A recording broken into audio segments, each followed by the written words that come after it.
Vou começar por alguns assuntos interessantes que eu vi pouca repercussão. Eu vou publicar hoje no blog do São Paulo também, essa informação.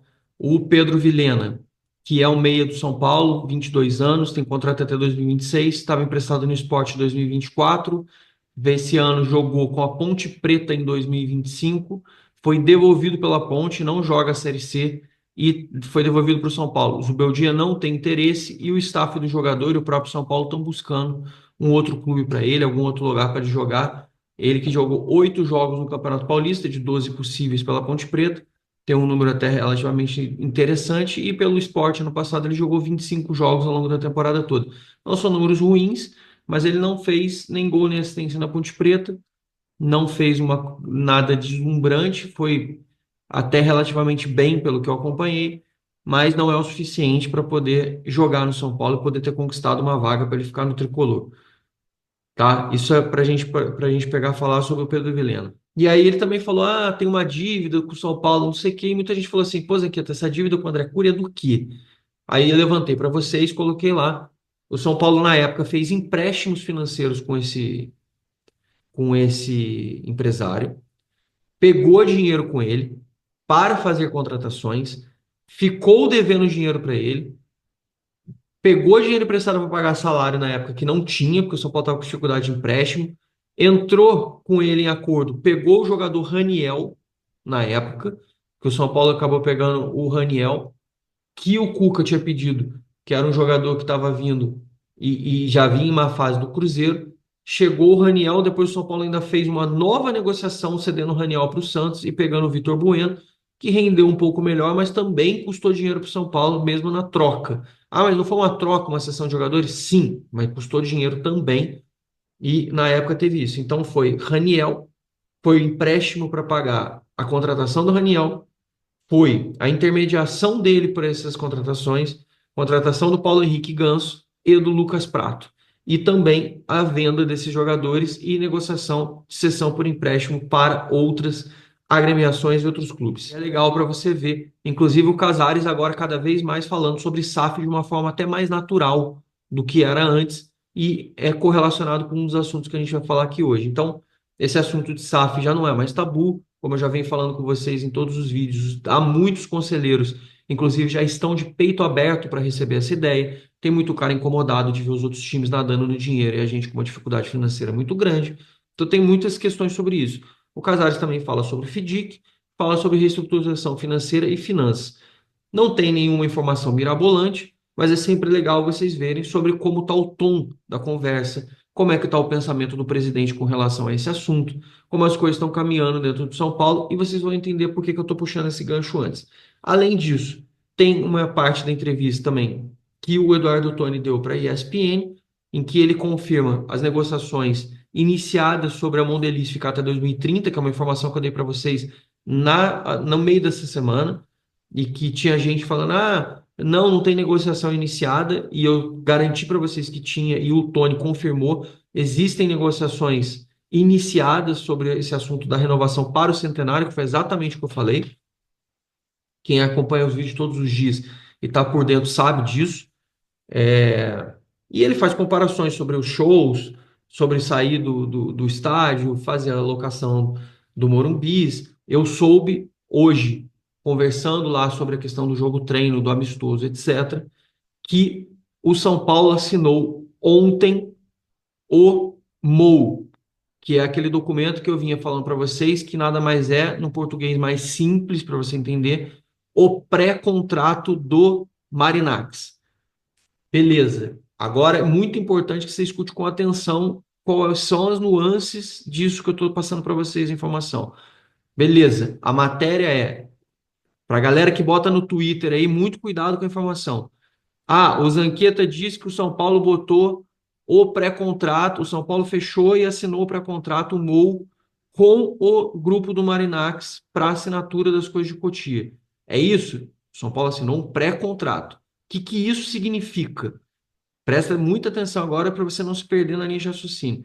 Significa que o São Paulo e o grupo do Marinax têm um acordo em que eles trocam informações e formatam a minuta contratual definitiva Esta minuta que compõe a spin-off que eu falei para vocês e venho falando com vocês, esse termo vocês sabem que é exclusivo, só eu passo isso para vocês, sobre como vai funcionar a operação do Marinax injetando capital, quanto ele vai injetar de capital, em que marcos de pagamento, quando o São Paulo recebe, onde ele vai gastar, qual o percentual do jogador, como vai funcionar, quem do Marinax vai acompanhar o dia a dia dessa negociação, dessas contratações em Cotia, quem scout, qual o nível de participação de cada um, vocês entenderam agora? Agora é o ponto que eles definem as últimos detalhes sobre esse acordo para que esse acordo caminhe e o São Paulo efetivamente assine.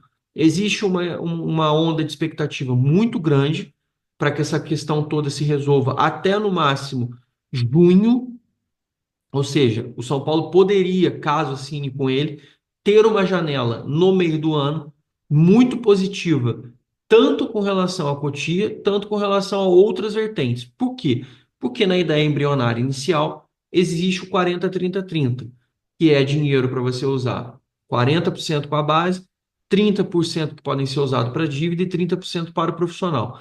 Esse dinheiro, ele pode ser dinâmico, já falei para vocês, o pré-contrato está assinado, avançou. A chance desse negócio do Marinax, muita gente fala assim, mas é cortina de fumaça, não sei o quê.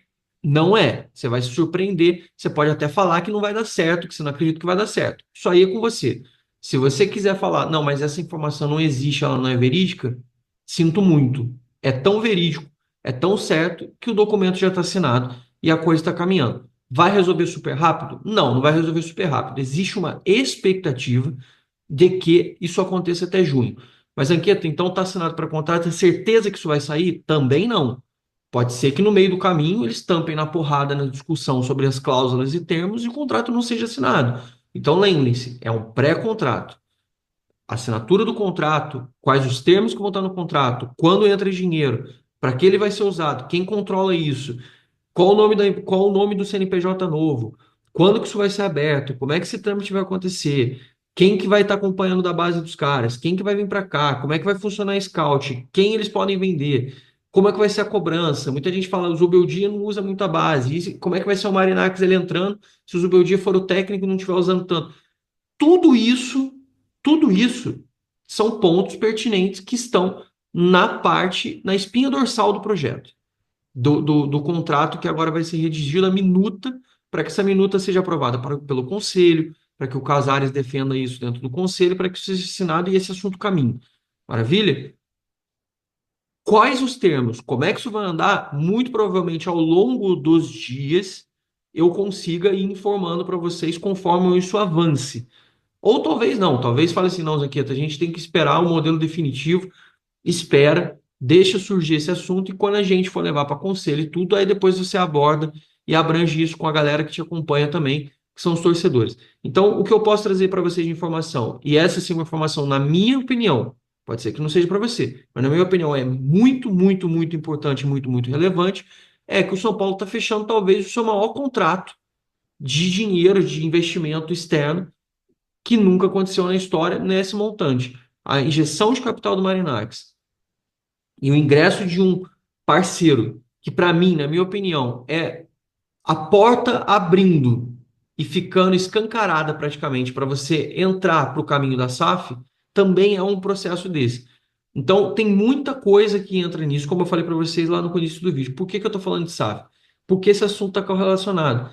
Esse assunto do Marinax, com a questão do São Paulo poder virar uma SAF associativa, também nesse formato, sem perder o controle majoritário, e ao mesmo tempo você ter um sócio que participa com regras ativas e que ele se sinta seguro para fazer isso, o São Paulo fazendo uma governança mais decente, com uma regra melhor do FDIC, uma reestruturação financeira, uma governança e esse projeto do Marinax, tende tudo para acontecer e culminar de que o São Paulo, num prazo médio, curto ou mais longo, eu não acho que passa de 2030, eu acho que o São Paulo vira centenário como SAF, não acho que vai passar disso, sei que o próprio Marinax seja um dos caras aí que esteja como grande player interessado em conseguir o São Paulo e esse passo dado também pode ser que tenha uma cláusula, eu não estou dizendo que tem nem que não tem, estou dizendo que pode ser que tenha uma cláusula de preferência para que o Marinax, uma vez que participa do assunto de Cotia, ele também possa participar desse assunto do São Paulo virar uma SAF.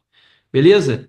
Na minha opinião, é uma notícia boa, é uma notícia bacana, é uma notícia legal que a gente tem que tomar conta, controlar, acompanhar, cobrar, criticar e ver, mas a gente ficar principalmente de olho e acompanhar com muita atenção os próximos passos. É um contrato interessante, pode revolucionar muita coisa, ajuda o São Paulo com dinheiro, mexe com o Cotia, que é muito importante para nós, que vem fazendo um trabalho fenomenal, fantástico. O Douglas Schwartzman com a galera de lá, com o Moreto, o trabalho que vem sendo feito no TecFoot, o Alan Barcelos, o Mário Ramalho, os resultados que vem tendo, os meninos que foram contratados, Luan Carrilho, o Márcio Araújo, Dr. Howard, Dr. Danilo, aquela galera toda que você já sabe, que vocês acompanham sempre, fazendo um excelente trabalho. O Cotia está numa fase muito boa, voltou ao eixo. Acho que é assim, botou o trem no trilho e está seguindo com força de novo. A tendência é crescer, melhorar cada vez mais. E agora está na mão do futebol profissional do São Paulo nos deixar um pouco mais felizes e vamos ver como é que a gente consegue caminhar ao longo desses dias para essa semana. Mas temos muitas notícias, muitas coisas acontecendo. Tem a renovação do contrato do Emirates da Mondeliz, renovação do contrato da Superbet, assinatura do contrato do Marinax, do FIDIC, a mudança de governança. Cara, tem muita coisa acontecendo. Eu digo uma coisa para vocês, para a gente fechar esse vídeo, para a gente ter um grande domingo. E que Deus queira que dê tudo certo e que a galera que está lá tomando conta seja iluminado e que tenha muita competência para fazer. Se o São Paulo não conseguir fazer com todos esses elementos que vão aparecendo positivos na mão, o São Paulo não conseguir fazer disso uma boa limonada, não pegar esse queijo, você pegou uma fatia assim, ó, suculenta do queijo, tá aqui na faca. É só você pegar e botar na boca e comer. Você tá com a faca e o queijo na mão, que é o famoso ditado. Você pegar esse queijo, jogar fora e pegar essa faca e enfiar no seu próprio peito, vai ser foda, vai ser decepcionante demais. Eu espero que o São Paulo coma esse queijo e coma com gosto e continue pegando mais fatias, para que essa fatia seja muito bem usufruída por nós torcedores e para o futuro da instituição como um todo.